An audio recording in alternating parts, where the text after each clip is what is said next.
Hola amigos de Informa BTL, estamos aquí con David. How I pronounce? Lansana? Lansana. Lansana. Where are you from? I'm from Sierra Leone, West Africa. Oh, Sierra Leone. Yes. Oh, interesting. Well, tell me about you. Personal, professional.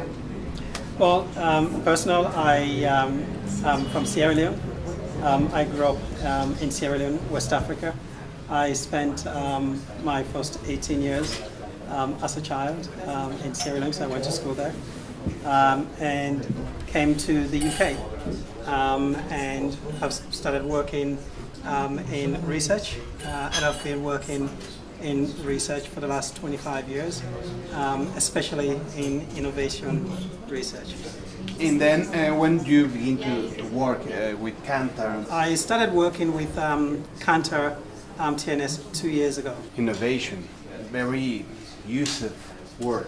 What's your perspective about innovation? Your perspective, Kantar perspective about this used word, innovation?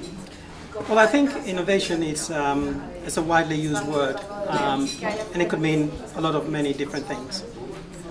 But oftentimes, when we think about innovation, people think about innovation only in the context of product innovation. But innovation goes beyond just looking at how you can make your product different, looking at products and how products work. I'm listening at your conference and it's interesting to me about the local situation, about the brands, how they work in local fronts. To be successful, you've got to think locally. We know that global brands are struggling in some local markets because the local players are taking their challenge.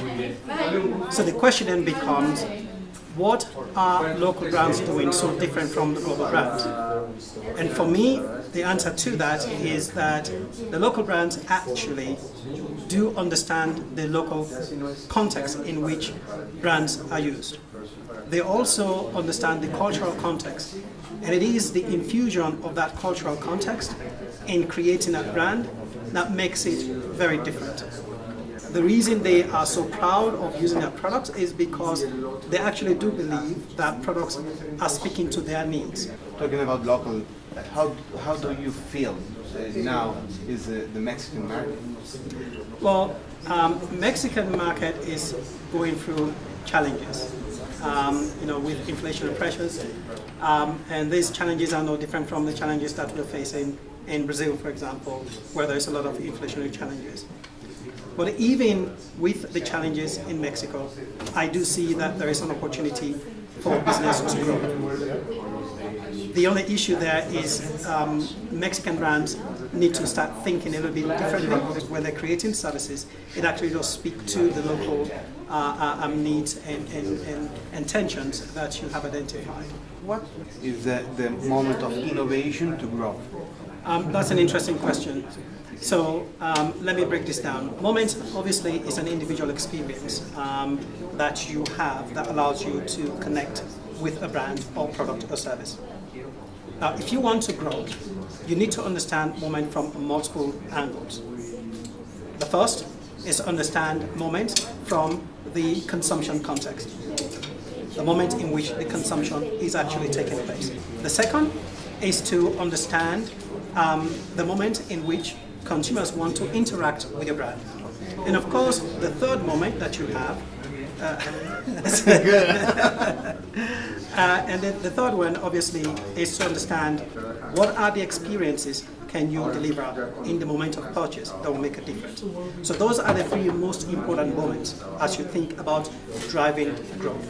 And they don't, they're not mutually exclusive, they are mutually inclusive. Thanks a lot, David. Very strong. Thanks a lot. Who is Bert Grossroy? Große Rode. Grosse Hall. We're getting there. Your charge, your function in Kantar. Tell me about you. I'm working in David's team, and that's a global team of experts in innovation, product development. Where do you live? In Germany, Hamburg. Germany and all the global. I'm traveling quite a bit, yeah. And I'm kind of specializing in that team as an expert in pricing, creating innovation, value, And this year is the most inflation year we have in now at Mexico market. We are talking about we have a 6-7% of inflation. That's very up level. What would you want to say to these people who is working with price, with inflation? Yeah, and that's very different to Germany, where we have almost no inflation at all. One thing we need to bear in mind then is, well, if prices change, and if you have to increase prices, it will be important to know, should you be first?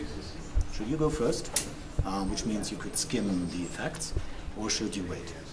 Because waiting may create opportunities for customers to use you. That could be one of the things we look into in an inflation situation. When's the right time compared to your competitors? The other thing we need to know then is for pricing strategies, the time in which you can use in an inflation situation. Things happen more quickly and change more quickly. We're talking this day, this branch in about innovation. You can have innovation with the price. One possibility that you innovate we would say, your business model. Yeah, you offer them simplicity. That is a kind of innovative pricing.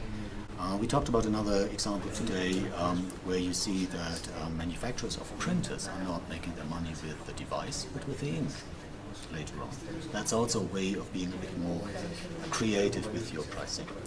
But the other element of that is that when you think of pricing your products, you first need to find out what is your premium.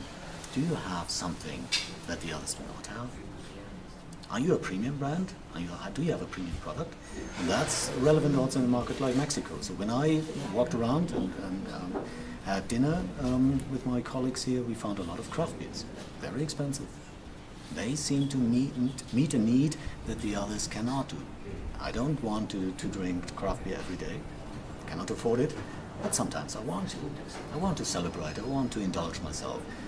So that's the moment where you need to find out, are people willing to pay more for that, or are they not? Good. Like a German, you go straight to the point. Thanks a lot. I appreciate that. Here in Mexico, you have, for example, airplanes, companies, and talking about prices. And you go to you buy your ticket in one price, and then you arrive to the airport, and if you have one suitcase, it's one price. If Yes. you don't, it's really complicated if you're a customer. That's just the opposite of what we discussed earlier, where simplicity is just creating value and interest. We see the same trend in Europe, where low-cost carriers, sometimes also premium carriers, just take out certain services out of their ticket prices. So the base price is very low, creating a lot of attraction. But then you have to pay extra for it. I think that's not a sustainable strategy. I think you cause a lot of frustration. That seems to be a more attractive strategy with consumers, so leisure travelers, compared to business travelers. Business travelers don't do that. Thanks a lot, Bern. You say something to Mexican people? What I find every time I go to Mexico is that the food is just so delicious. It's inexpensive and it's a great experience. And please continue to do that. Enjoy your visit in Mexico. Thanks.